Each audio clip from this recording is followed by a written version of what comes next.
We're joined by our parenting expert, Dr. Sheryl Zeigler here.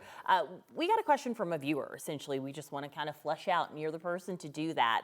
Talk about like shopping for new cars specifically with your kids. It's kind of like the expectation. Your kid turns 16, they get a car. Nope, they get a hand-me-down. Well, there. Or they have to save their money, like I did. Oh, yes. Now that seems extreme. Okay, let's. Okay, yeah, we could all talk about our Okay. experiences. So yes, you're right. The viewer question was specifically like, what do I do?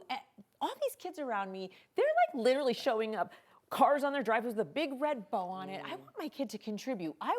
I'm not gonna have that for them. How do I handle this, and how do I talk to my kid about it so they're not angry or maybe resentful about it?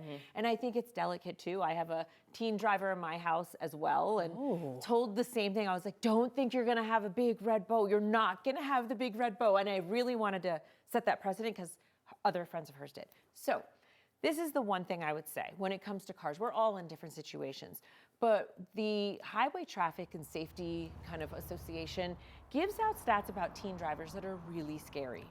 Right? 16 to 19, 3 times more likely to die in a car crash than others. And the smaller the car, the more likely they are to crash. And again, it's under a fatality. So the thing to think about is, for your kid, what kind of car is helpful? What would be helpful in terms of them? If it's too big, you think about, oh, kids are gonna be piling up in there, and now they're gonna be driving too many kids, right? If it's too small, there's real safety concerns. Does it go too fast? Do they need to contribute toward it? So whether you had to save up for it, or maybe another kid right now, maybe the car payment is $200 a month. Maybe they have to pay for half or even a quarter of it, whatever it's gonna be. I think every family should be thoughtful to take the time to say, what can we afford? What is safe for this kid? I know that safety wasn't probably as much in some generations as big of an effort.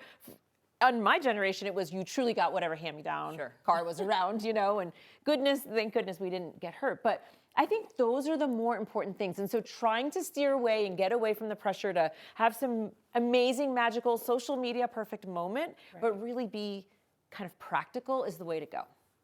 Does this make you nervous? It makes me nervous. I know, both of you look like... Totally. Well, I remember what my parents did. What did they do? Well, I got a brand new car. It was like a Toyota Corolla, which was not very cool. Like, I was like, and not very fast. this is lame. But they were like, we're literally looking for the safest car on the market. They did their research, and that's what it was. Okay. And I do remember a couple of my friends got Subarus, because I remember Subarus were really safe. I got a 1989 Cabriolet. Do you even know what Oh, yes. I've never heard of that. I knew that thing was cool looking, though. It kind of was. Is it like a Pontiac or something? It's like a, did you ever see the movie Can't Buy Me Love? Probably. Okay. It was a Volkswagen, wasn't it? It was like a, they called it the Rabbit.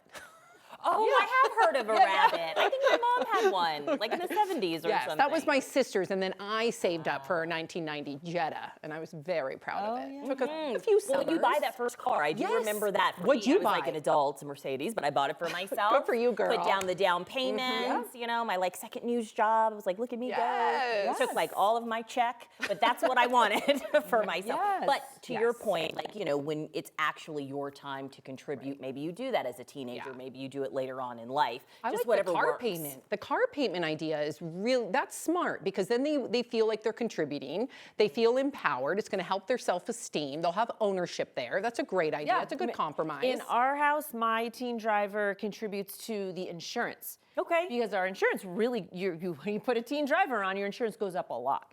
So that's what she has to contribute to monthly.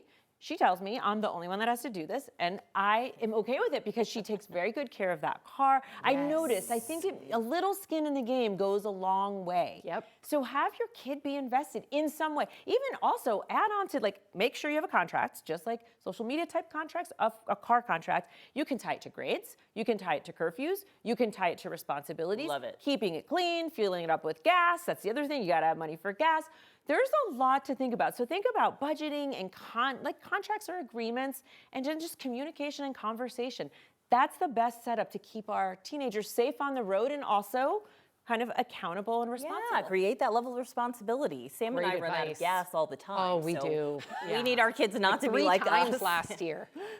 You too. I know, we're bad. Yep, that's us on the side of the road.